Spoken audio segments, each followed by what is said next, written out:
Olha, imagine só que desconcertante. Uma das suas mãos, de repente, começa a agir, sozinha, sabe? Pega coisas, abre o botão da camisa, talvez até, sei lá, tenta dar um tapa no seu rosto. Nossa. E tudo isso sem o seu controle, sem nenhuma intenção. Não é um espasmo. É diferente. É a sensação de que a mão tem vida própria, sabe? Uma força alheia. É bem isso. Hoje a gente vai fundo nisso, na Síndrome da Mão Alheia, a SMA. Temos aqui um material interessante para analisar. Ok, vamos tentar entender isso melhor.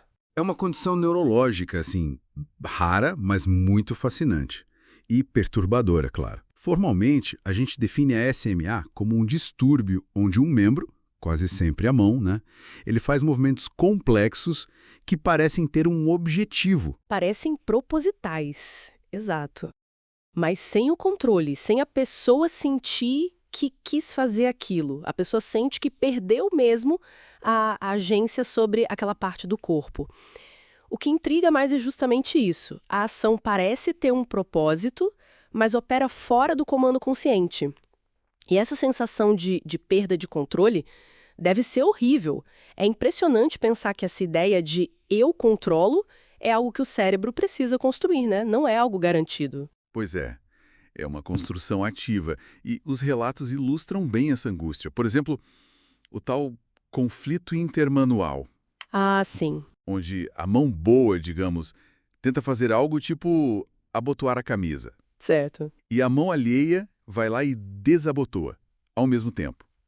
São ações que parecem ter um objetivo, mas um objetivo contrário ao da pessoa. Nossa, como se fosse uma briga interna, mas ali, visível. E tem uns relatos ainda mais perturbadores, né?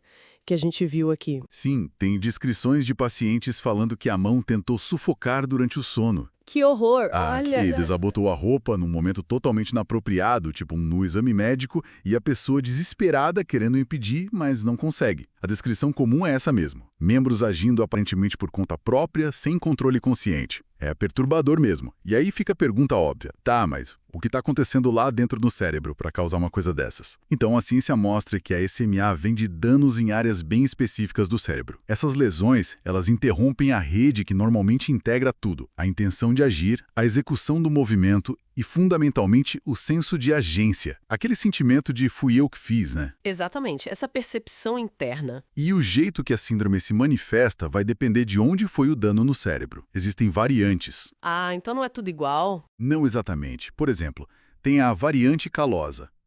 A lesão é no corpo caloso. Que é aquela ponte entre os dois lados do cérebro, certo? Isso, conecta os hemisférios. Esse dano prejudica a comunicação entre eles. O que acontece tipicamente? A mão não dominante, geralmente a esquerda, controlada pelo lado direito do cérebro, começa a agir sozinha, ou até de forma oposta à mão dominante. Como se ela não recebesse a ordem do outro lado ou recebesse uma ordem errada. É tipo isso, a comunicação falha ou entra em conflito. Ela pode reagir a coisas no ambiente sem que o hemisfério esquerdo, que está mais ligado ao plano consciente, à linguagem, sequer autorize ou perceba a intenção inicial. Entendi, faz sentido. E as outras variantes? Tem a variante frontal. Nesse caso, o dano é no lobo frontal, mais especificamente na área motora suplementar.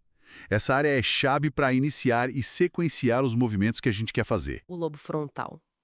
Planejamento, controle de impulso. Exato. Então, uma lesão ali pode levar a pessoa a agarrar coisas perto dela de forma compulsiva, sabe?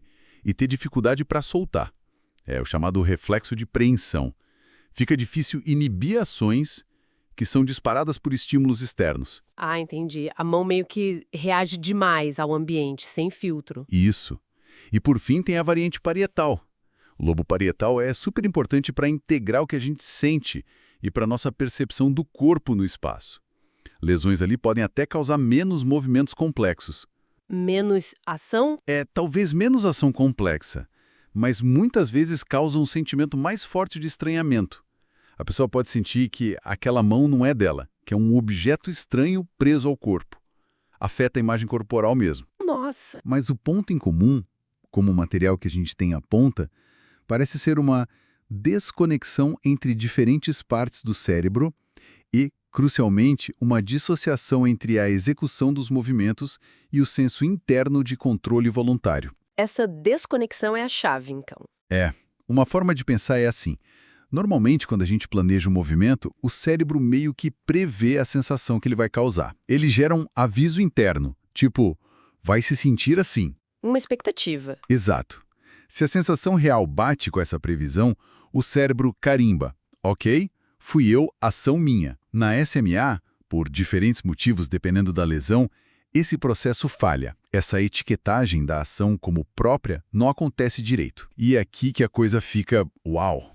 Muito interessante, né? Porque a SMA meio que escancara que esse nosso senso de unidade, de controle sobre o corpo, é uma construção do cérebro. Uma construção complexa e talvez até meio frágil. Exatamente. Movimentos super elaborados podem acontecer totalmente fora da nossa vontade consciente. Perfeito. E o fato de existirem essas variantes mostra que o controle não está num lugar só do cérebro, sabe?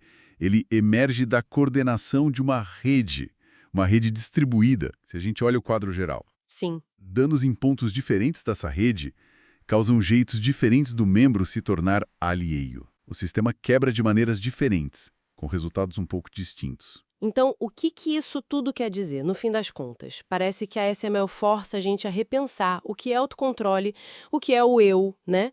Sugere que o comando do corpo talvez seja menos centralizado, mais como uma orquestra com vários maestros do que aquele comandante único que a gente sente que é no dia a dia. Sem dúvida. O cérebro tem sistemas incrivelmente sofisticados. E eles não servem só para mover o corpo, mas para gerar a sensação de que somos nós no comando. A sensação é parte do pacote, é fundamental. E quando esses sistemas falham por causa de uma lesão, o resultado pode ser essa experiência bizarra, uma parte do corpo para se ganhar uma mente própria. Isso levanta questões bem importantes sobre a natureza da nossa consciência e da sanidade que a gente acha que tem. E para fechar, fica aquela pulga atrás da orelha, né? Se partes do nosso cérebro conseguem gerar ações complexas com propósito aparente, sem passar pelo nosso eu consciente, o que isso diz sobre esse eu? Será que ele é mesmo o comandante soberano do corpo? Ou será que essa nossa sensação de controle total é uma narrativa bem contada, uma ilusão útil, talvez, que o próprio cérebro monta pra gente?